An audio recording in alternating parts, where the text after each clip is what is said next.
Hello, hello, hello. Kevin Epps here, Digital Brilliance Hour, with another showcase and deciphering. So let's get started. All right, I'm very excited about this. So if you are unaware of ChronoCrash is definitely the go-to spot for anything related to OpenBOR, right? So right now I am on ChronoCrash in the forum section and in the resource section. And if you go through the resources section, I've gone over this in the past, but you can actually come here to find many different games that were built using the engine. And also you have a lot of different resources that can help assist in your building of your game. So right now there are a lot of uploads or resources that have exhibition. They don't necessarily always mean, well, no, I think they may mean an assist, if you will, in building whatever you're trying to build. So you have 3D sprite stacking, you got a anaglyph, that is your 3D effect, have an Avengers template, background layer demo. So demo pack to learn about BG layer. Okay, so this is more about the BG layer, using that command in your script. Then you got the simple scripts, re-upload. Our main OpenBOR repo is based off of this simple scripts resource. So it's based off of that. Oh, look at that. Bloody Paws is cost $9.99. Oh, this first time I've seen someone actually selling an OpenBOR game, so that's dope. All right, so but we're gonna keep scrolling through here just so you can see. Got a continue bug patch.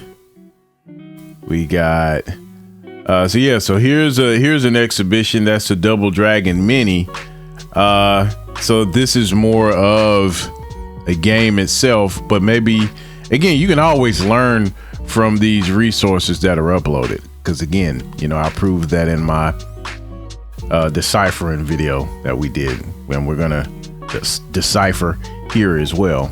So we'll go to the next page though. See, there's quite a few, but the one that I'm going to focus on in this video is on the last page of this list. But I'm actually just going through it just to see. Okay, stage select. Here's stage select, grid based stage select, the map function, you know, the Mario style jump height. Let's see what else here. Again, all of these are tools that you can use to assist in your development, and they've already been developed for you, but sometimes we need a way to understand what they're doing to then know how to use them. So that's what I'm here for. All right, so we got a space shooter here, the respawn in the same location as the body. Respawn in the same location as where you died or whatever. All right, you got this. I need to check. Oh, did I think I downloaded this already. The effect pack. Let's see, the shadow trails. How to add the shadow trails to your projects. I definitely remember that. I may look at this updated version of. I have the shadow trails, but may look at this one as well. But shadow trails, we have the Sokoban, so like pushing blocks and pushing objects. So here's the page that matters to me. We got the 10 effect, the versus template. So I actually want to go over this versus template. I may, you know what, I may do a series of going through these different exhibitions and deciphering it to get a better understanding of what it's doing. So when you're applying it, you can ensure that you are using things in the right way. It's better to be prepared before. I mean, we also learn from mistakes, true. But sometimes, you know, it's good to be prepared. So when you do have a mistake and when you do go through something, you have some prior knowledge to base it off of. That prior knowledge can be your witness to help you through whatever mistake that you've come to. But anyway, we have the versus template. So there are two different versions here of this template. We have the versus 2 and we have the versus 3. So basically what this does, it allows you to create almost like a fighter instance. So you have two 1 versus 1 or 3 versus where 3 people can be all in one screen fighting together. And actually this mode kind of reminds me of maybe Smash Brothers style, but we'll see it in just a second. So I've actually already downloaded this, and we'll actually take you to that page. So I've already downloaded it to my DBH folder. There's the versus 3 version 2 and the versus version 3. Now I don't know why it has version 3 right here like that, but we'll just go here. So this is the one I have open. This is the versus 2, and then you got the versus 3. So when you download this, actually I can go to the downloads. As you see, I've downloaded a lot of these to kind of go through, but we'll look at versus 3 here. So what comes in the pack is data. So, you know, I'm glad he included the data folder and then also the packs folder and also some notes. So we'll look at the notes for a second as well, just so you can see.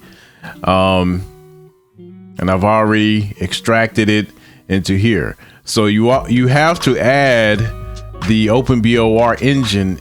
So anytime you download a lot of these resources, you need to have a copy of the OpenBOR engine to include in that folder so you can see what it does. So that's pretty much what I did. I added that in here. And if we look at the versus notes, it tells you about the was it entities, and we'll look at these actually. So was it is enemy versus enemy, player versus enemy, player versus player. So these are the entities that it talks about overseeing the site, but it's really the logic that allows the 1v1s to actually happen properly.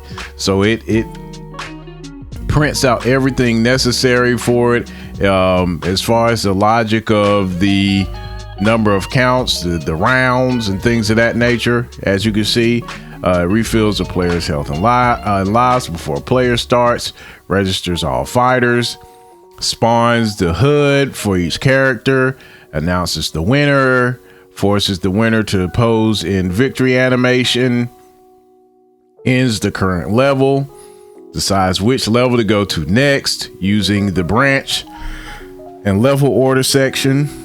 Excuse me. Refills the credits and lives and resets win count after a match is concluded.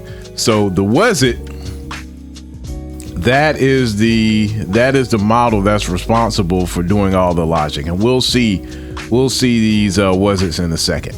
So that's what's going on here. So in order for that style, for that 1v1 or 1v whatever, I don't know what you call with 3 players, but in order for that logic and for that behavior to happen, there has to be something that allows it and forces it to happen. So these models are spawned in each stage to ensure that all of this happens properly, and we'll see in a second. So was it stats in each level define a couple things. The chords or position define where the text such as round 1 and the winner's name is displayed. So you can wherever you want that information to go, you can put here. You have the health, defines how many wins a character must achieve before a match is concluded. Because again, you can either have best out of 3, best out of 5. Alias defines to which branch fighters will go next after a match is concluded, and we'll see the branch information as well.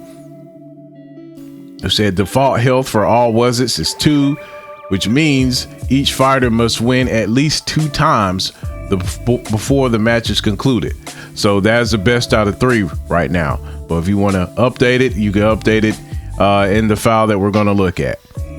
Then the unique duties, because again, this wasit is doing all the work. Unique duties, it kills player 2 when both players are present when match starts, jumps to lose branch if enemy wins enough. All right, so it's also talking about, and we'll see this example as well, where in the levels.txt file, how you should set up your levels.txt to work properly. So it said, just like in regular beat 'em ups, level order defines the order of played levels. In this demo, each match has 9 levels started with branch name with same name as match order. So for instance, here's an example of set called player versus enemy. So you have 1 credit, 1 life, can't save, disable Hall of Fame screen. So that's been disabled. So you have first branch, second branch, third branch, and then the lose screen. You got branch lose, branch win, branch end. So this is the first rounds here. This is the first round, second round, third round, and based on, well, we'll just keep going. So just know that this is what this means. We'll look at this a little bit more deeper in a second. You have the lose screen, you have the win screen, and you have the ending. It also says after a fight ends, wasit entity could count how many wins winner has achieved. If it hasn't reached the required limit yet, the wasit entity will only end the level and bring fighters to the next level. Right. So what it's saying is level meaning each file. So each stage or level file.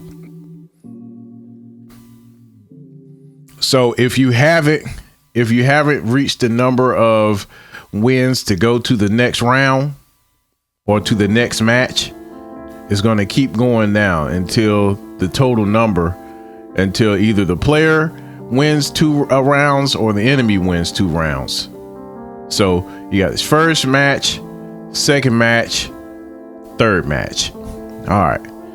However, if win count has reached limit, wasit will conclude the match, reset win counter for all fighters, and jump to its alias, meaning jump to the branch.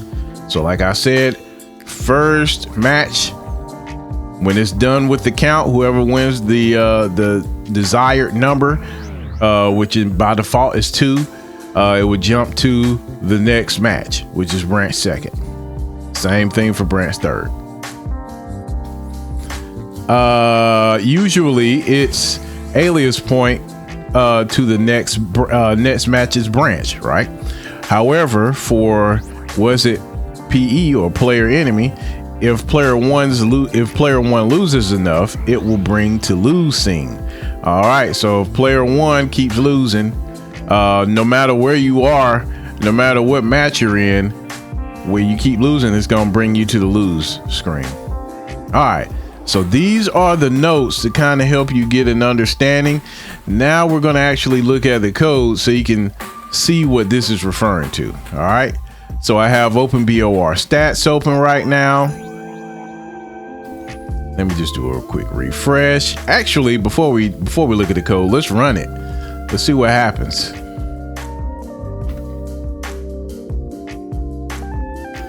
All right. So here are the level files, the game modes here. We got the player versus player, player versus enemy, enemy versus enemy. Just gonna do player versus enemy. And so here are the different characters in the game. You got Charlie, you got Guy, you got Guile. I don't know who this guy is. I mean, it look like Nick Fury or something. But I'm just gonna go with Guile. I'm gonna go with Guy. All right, so as we can see, so we have 1v1 1v1 here. You can fight together. The style, the style is more like Smash Brothers, so you can go left and right. You're not always facing each other in this mode. We can see the health bars are at the top. The names of the people are there. So the screen, and as you can see, guy wins. So it shows the text of guy winning. Then we're in round 2. So he has 1 win already. Oh, okay. Hold on. I know you ain't trying to. I was trying to. I don't know what my moves are. What? Keep running into me. So, all right. So that's win number 2. Let's see what happened next. Then we go to a next match. So that means then that there must be a different number set to this particular match here, to that setting. It said by default the number of wins is 2, but there must be a higher number set here. Otherwise we would have jumped to another branch. All right, so we just won this one, so that's 3. We just won 3. So what happens this time? Now we can see that this is restarted. The number of wins have been set back to 0. I'm just gonna keep doing this, and we're fighting a new person. So this is branch 3 now. There we go. So as we can see, we could go ahead and, so we're fighting Kumar. So we'll go ahead and end this here.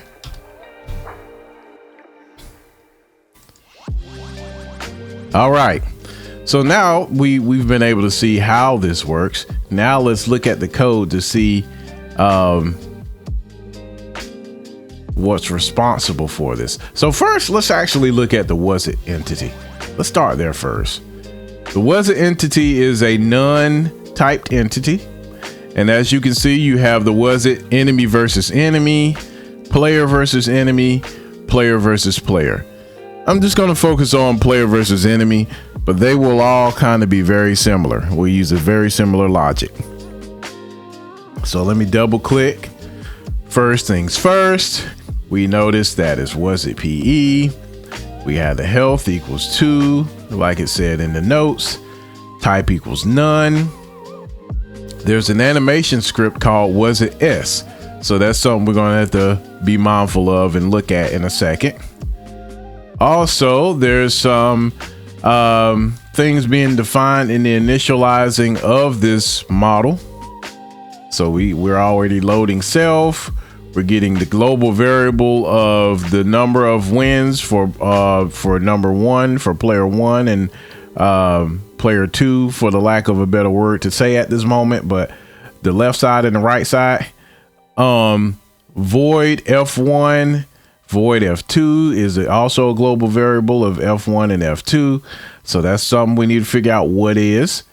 And then there's the entity property of F1 and F2. So there should be a setting of F1 and F2 somewhere. And this should probably be a model of some sort. And then you're getting the name of the F1 and F2 model to store it into name 1 and name 2. And in this case, there was a drawstring of win and win 2, but that's commented out. But what is being ran is the name and the number of wins. So we have this drawstring here. We saw at the beginning where it had guy, then space, then colon, then space, and then number of wins. So that's what this is doing, and it's drawing this information based on the size, based on these coordinates, which are here. So at 20, the X value of 20, Y value of 30, draw this information. At the X value of 180 and the Y value of 30, draw this information using font number 3. So that's what's happening here, right?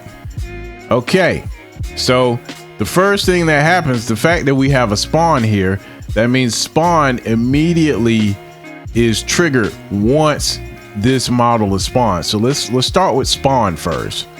So we're going to go to spawn.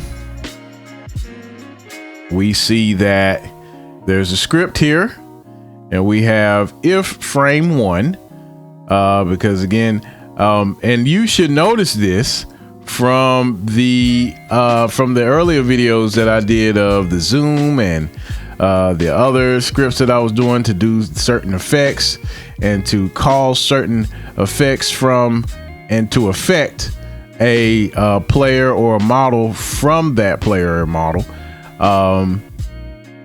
You can see a similar approach happening here. So if frame 1, talking about this first frame, right? If frame 1, so that means this is only going to run. So I did it slightly different than I did it, but which is cool. I mean, either way, it'll work just fine. So if frame 1, we will we have the entity of the players, player 1, player 2. We're going to get the global variables of the win 1s and the win 2s, and we're going to also get the exposition of the actual stage or level. So, and then we got Rhonda here. This must be the round. The round, in order to win the round, is the number of wins for win 1 plus win 2 plus 1. And then we have the spawn, the v alias, which is an integer, the health which is an integer, and the HP max, which is also an integer. So the void spawn is actually spawning fight bar. So we'll look at that in a second. So it's spawning the fight bar using the spawn 01. You guys have probably seen this. You've seen it in my code base. You've seen it in Bloodbane's, I think it's Bloodbane's script resource. This is kind of where that's coming from. So this is included in this code base, in this resource that you downloaded. So it's already including this function, this spawn 01. And I think it was DC that initially developed that function. All right, so if player 1 is around, so if you have player 1, that means you started the game as player 1, then you can start getting some entity properties. So for the alias, you can get the name of that player, you get the health of that player, and the max health of that player, and then you're storing it in these variables here. Then you have the set. Oh, here we go. Now we're setting the global variable or variant of F1 to P1. So that's where the model is coming in. So you're setting F1 to P1 or fighter 1. I'm assuming that's what F is. All right. So then you're also changing the entity property of spawn. So meaning the fighter bar 1, you're changing the entity property. The parent is going to be P1. The name of the spawn is going to be the player 1's name. The health of the spawn is going to be the health of the player. The health of the max health is going to be the max health of the player. And then you are also changing the entity property of P1 to make sure to change health to the max health. So we're restoring the health. So this is at the very beginning. If for some reason you play as player 2, you're basically doing the same thing for player 2. So F1 is going to be player 2 instead of player 1. But if for some reason you are playing, if you have both player 1 and player 2 in here, it has kill player to with a parameter of 1. So we need to figure out what that means in a second. But something happens if both are included in this mode, because if you have player 1 and player 2, then you should be in the player versus player mode. And then you have show text. So I'm assuming this is show text. Round, whatever, from the round, and then you have these other parameters, 2, 3, the X position, which is from the stage, 0 and 1. So we'll see what show text is. All right. So this is basically all it's doing. This offset is going to repeat until it's done. So once this finishes, it's going to go to idle. And as you can see, let's go to idle. Actually, before we go to idle, let's look at kill player and show text real quick. So in order to find where those are, the first place to start is data scripts was it s.c. So let's look at that.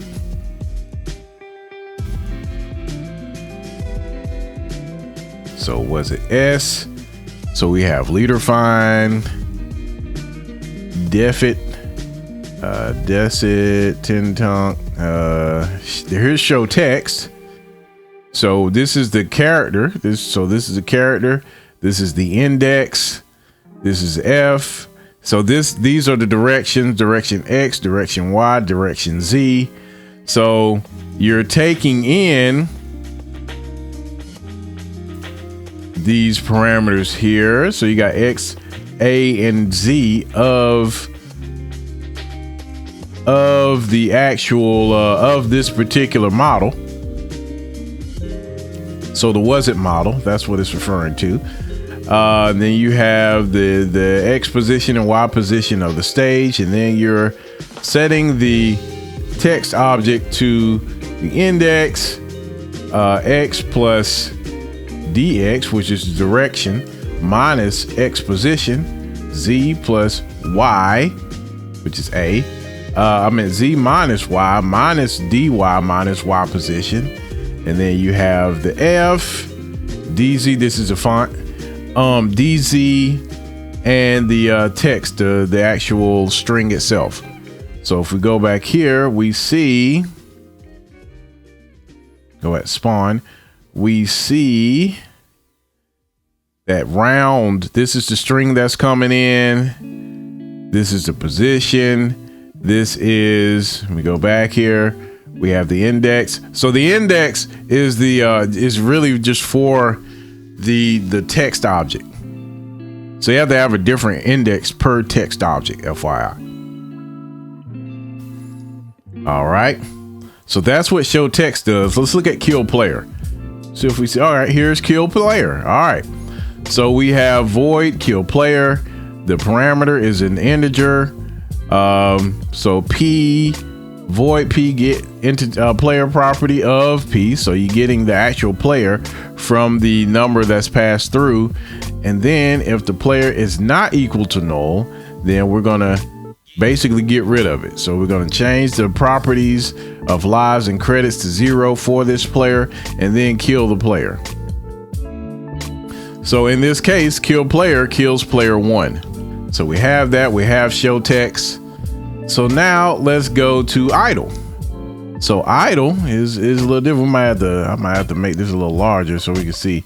Oh, all right. So we have if frame 1, we're going to clear the text object that we created. Clear text object 2, which is the index. So it's talking about the index here. If we go back to spawn, what index did we give it? 2.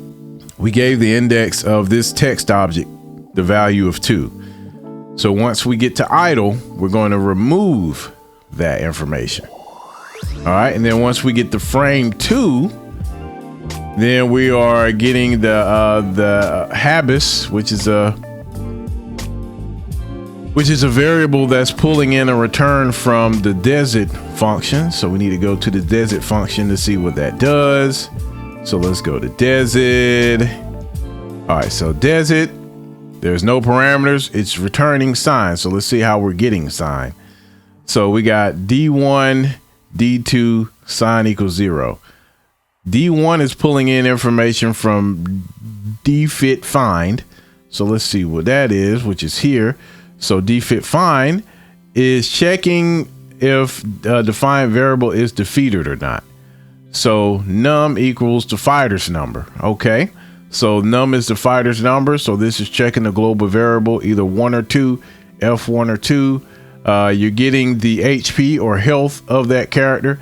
If the health is less than or equal to 0, return 1. If it still has energy, return 0 or return false. 1 equals true, false equals 0. So in this case, if D1 is equal to 1 or true, then sign is equal to 1. Else, if D2 is also equal to 1, sign is equal to 1. So this is saying that they are defeated. They don't have any energy at this point. So we're returning sign, which means whatever both fighters are returning one of these fighters, does not really both, but one of these fighters, because there's no else statement here. One of these fighters don't have any more energy.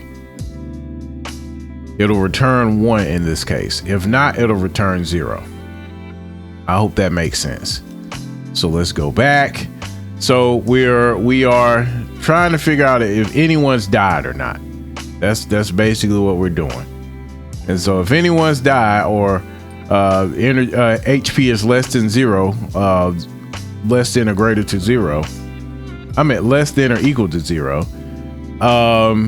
If that happens, then we're taking self, which is this model, and then we're going to perform the attack of this self and perform follow 1, which is here. So if one of the players die, then we go to follow 1. And this is if frame is greater or equal to 2. So once we get past 2, when we get past 1, I mean, and this is going to keep looping until the player or whichever fighter loses the match. Once this happens, we're going to go to follow 1. And again, we have a very similar setup. We have these empty frames here. And so in frame 1, we're going to find the lead. So who's the lead here? The leader find is in this file here. So let's find leader find. All right, leader find fighter with highest health. Let's see who actually wins.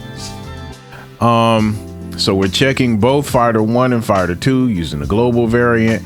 We're getting the HP value of fighter 1 and fighter 2, and then CO1. We're getting the entity property of F1 and F2 and checking their health, and then we are comparing the HP and HP2, HP1 and HP2. Now I don't know if this is a particular, okay, all right, so this is down at 114 as I can see. So let's look at the compare function. 114. So basically all it's doing is comparing to see if the first value is greater than the second parameter. So if A is greater than B, return A, else return B. So it just determines which one has the highest value. So let's go back to leader find. So which one of these has the higher value? If CO1 equals HP1, return F1. If not, return F2. All right, why does this matter? Let's go back to the code.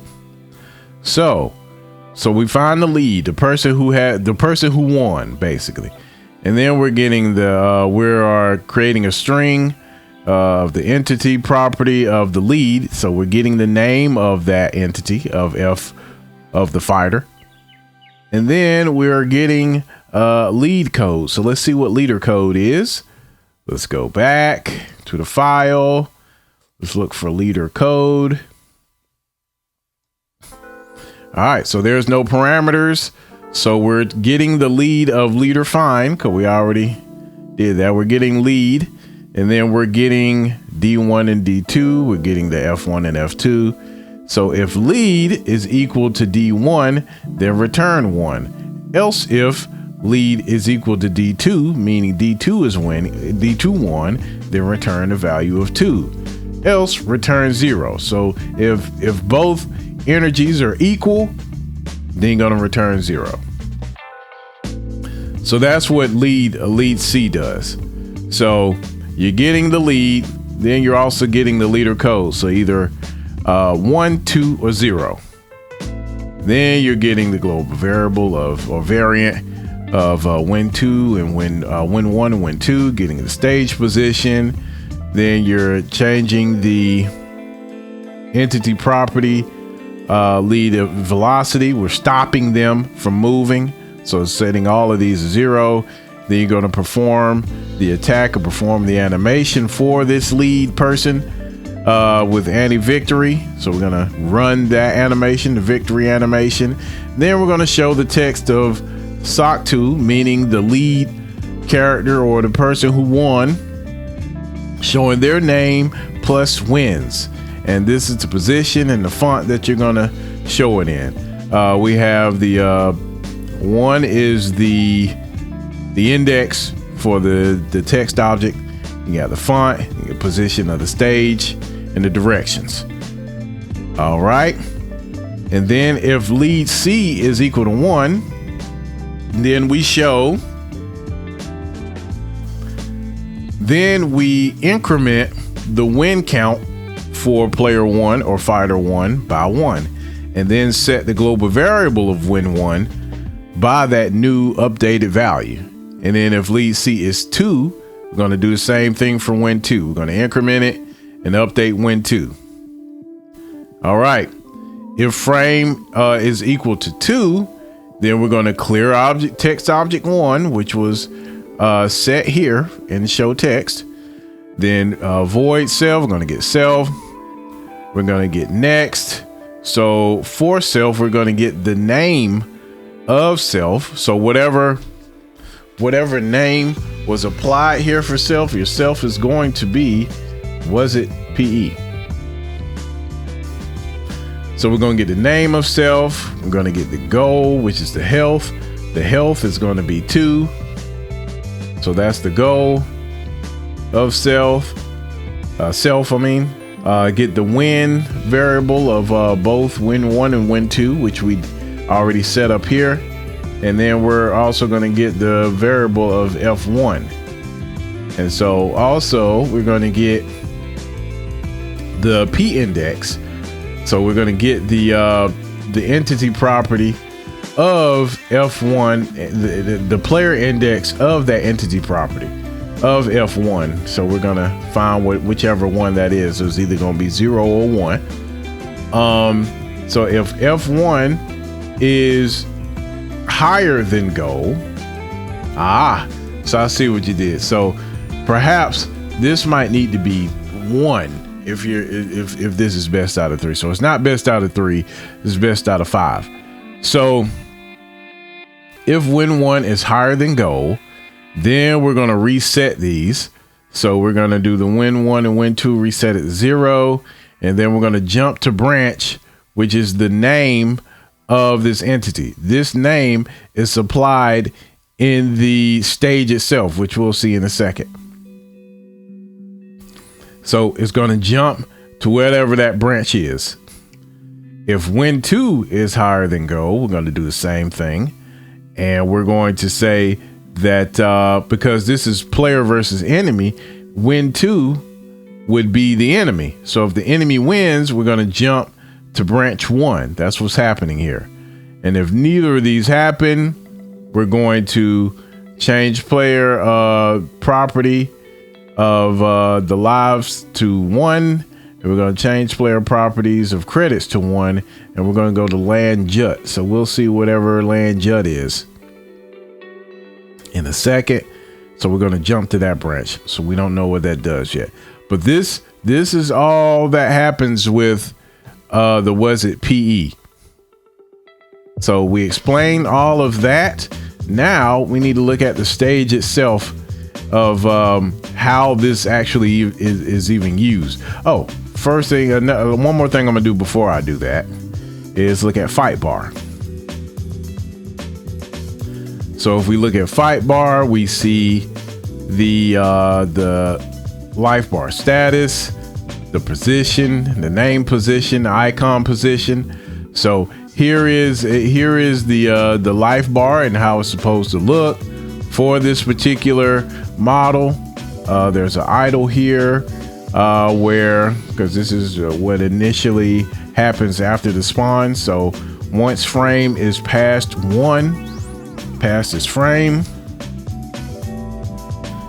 we are getting the self, which is this model, getting the parent of self, because remember we set the parent to fight bar, which is the actual fighter. So we set the parent, so we're going to get the parent, and we're going to also get the health of this model. So if this has a parent, we're going to also get the max health of that parent and get the health of that parent. And then we are going to change that information. We're going to override the max health and the health of this model with its parents. So that's why you're able to see the values of the parent inside of this fight bar. That's cool that I actually learned something from this. I might actually use this in other ways, but this is pretty cool. I mean, this is, I'm probably going to use this in many ways, FYI, because you can, pretty much determine your own fight bar or your own bar and use it in any way you see fit, just by setting, by spawning it as your own parent. The word is not coming to me for some reason. You can use this by spawning it and setting yourself as the parent of it. So you can use this in many different ways in many different types of games. If you wanted to assign an energy bar to an entity and you wanted to follow around with that entity, you could do that as well. But yeah, this is kind of cool. So I'm making note of this. But anyway, we'll keep going though. So that is the fighter bar. Cool. So now that we see how it works, let's also look at these levels here. And actually we'll go to the levels.txt file. There are also some other functions being called here. There's some other files being included. We have the spawn script, which includes, all the different spawns. We have the basic, which is your like movement and basic functions like layer, dasher, leaper, suicide, degravity. So pretty much both of these all functions in both of these files are included in Bloodbane's simple scripts resource. So something to keep in mind. All right, so now let's look at levels.txt, and we're going to look at the player enemy. That's our focus for right now. So player enemy, as we can see, we have the credits 1, lives 1, can save 0, disable Hall of Fame screen. You have the branch first, which is where you will start, branch second, branch third. You got the lose, you got the win, and you got end. Okay, so before I do that, there was something that I saw in follow 1 that I need to make sure I take note of. Follow 1, there was a jump branch here of Lanjut. So where the heck is that? Where is Lanjut? I don't see that anywhere. Lanjut. So maybe this just ends it and starts it over, because that is not defined anywhere in here. Let me do a Control F. Nope, I don't see it anywhere in here. So I guess they're just adding something to force it to jump to the beginning. All right. So actually I can find out the answer. So we'll do branch. Ouch. BR. Let me just look at branch real quick, or jump to branch.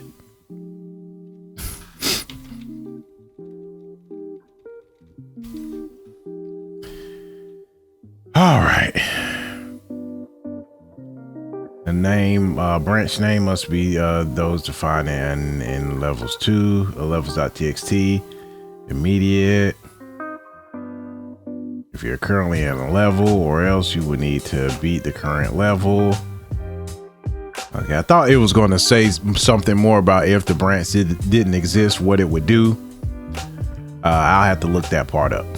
But I'm assuming that it just jumps to the beginning of the set itself.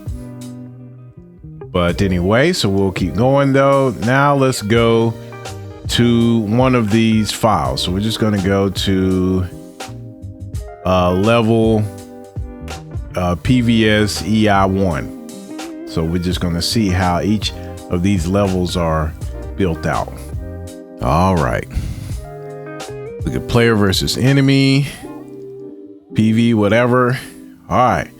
So we have the background panel. We have the panel. We have the music. There's no time being set here. There's only one panel being displayed. We can go in both directions. We have the spawn of each entity of each player. We have the type. Let's look at type for a second.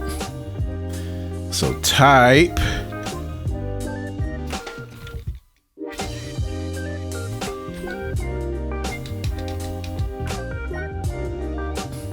There we go. So this is the, no, this is for the model. I'm looking for stage.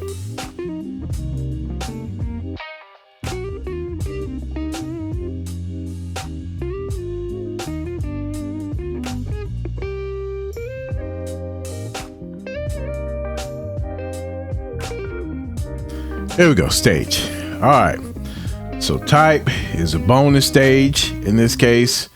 And then we have can use specials and can hurt other players. Yeah, so you can hurt other players and you can also use specials. So that's what's being set here for the type. Then you have two walls on the end. So you got these two walls here. Then you got light that, you know, determines the shadow of your entities.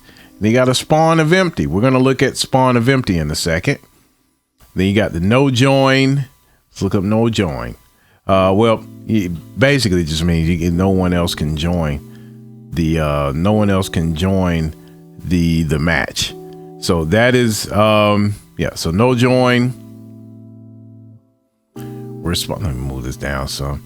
We're spawning Lilith with a health of 200, palette of 3. There's a spawn script for this particular entity, chords at whatever at 0. And then was it PE? Here we go. So we got the was it PE. We have the health of 3. So we changed it. We changed it to 3. So that's why I was best out of 5. Got it. All right. Alias is second. So that means the next round after this is pointing to the next, not next round, the next match after this. So once this is completed, so if we go to the next file, it'll probably have the same alias, right? So it's going to keep going through level by level until the count is of the winner or loser is set, and then it's going to move to that next alias or that next branch, and the alias is going to match the name of the branch. So hopefully that makes sense. We already looked at was it. Let's look at empty for a quick second, and we can quickly look at Lilith. I don't expect Lilith to be that. I don't expect that to be that trivial. But let's look at empty. We're gonna look at the script of the spawn script, and then we'll end it there. So we have player entity. I mean player versus enemy. Where's empty at? empty should be, okay, not there. Is the obstacle? All right, so what is empty? What is empty? So it's an obstacle. There's no shadow. Let's look at.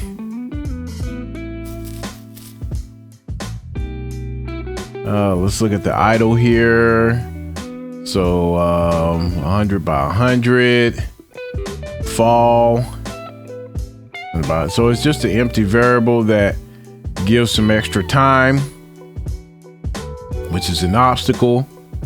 Let's look at the obstacle type for a second.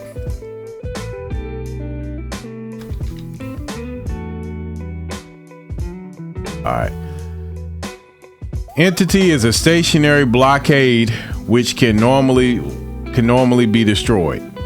So this obstacle is being applied somewhere, but don't necessarily know the reason why it's used. Let's go back here. So we got the empty at 164, so it's right here. 160, 40, 140. But yeah, somewhere right here, because my mouse out like I don't want to get to it. But yeah, so it's spawning it here in between. And now we'll look at this script. Data scripts EN2. So this must be the enemy on the player 2 side or fighter 2 side. Here's EN2. Let's look at that. So there's not much here. It's just ensuring that you are spawning the fight bar and you are setting the information for fight bar to that bar itself, to that health bar. So we spawning, making sure that whatever spawned is the parent of the bar. We have the name, health, and max health that will be then assigned to that particular bar. So yeah, so this is fighter 2. This is all for fighter 2. So every time you spawn the enemy or your other fighter that you're fighting against, you need to make sure you're running this enemy 2. This is for fighter 2. And then I'm assuming enemy 1 is the same thing for the left side. So this is for fighter bar 1, fight bar 1, F1, meaning fighter 1. So that's on the left side. And then you got EN2, which is on the right side. So these are strictly for enemies. All right.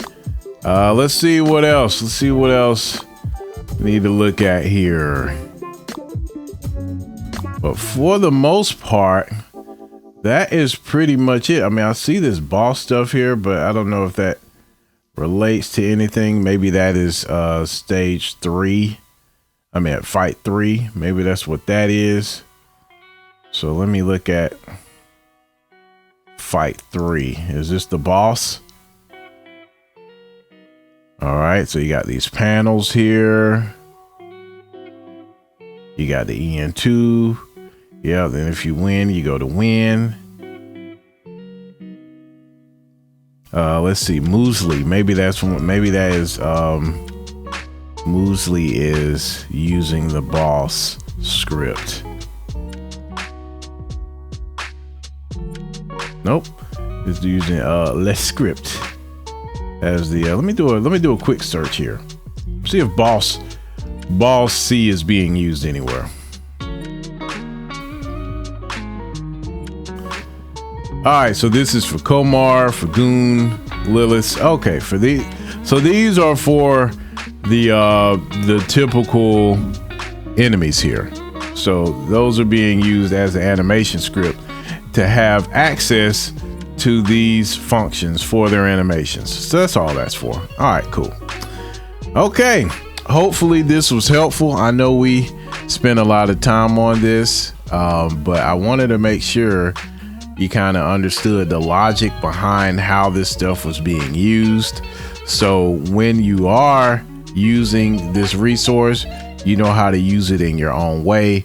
And if you understand the fundamentals behind it, you can use it however you want. Like I said, I was able to learn some stuff from how the health bar was used, because I could think of many different ways that I can use that health bar for some of the own stuff that I want to do. So great work. I think Bloodbane did this resource. This was great stuff here, man. And yeah, have any questions? I'll be doing more of these soon.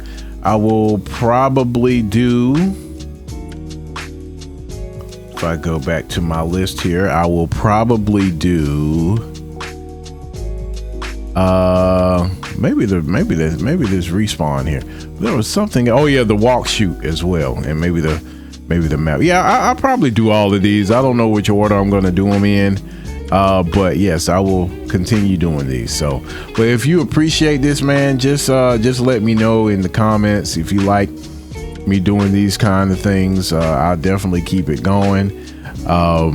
Again, I'm always learning a lot from the other developers and giving me ideas. So I appreciate you all checking this out, and I hope you stay blessed and stay brilliant. Peace.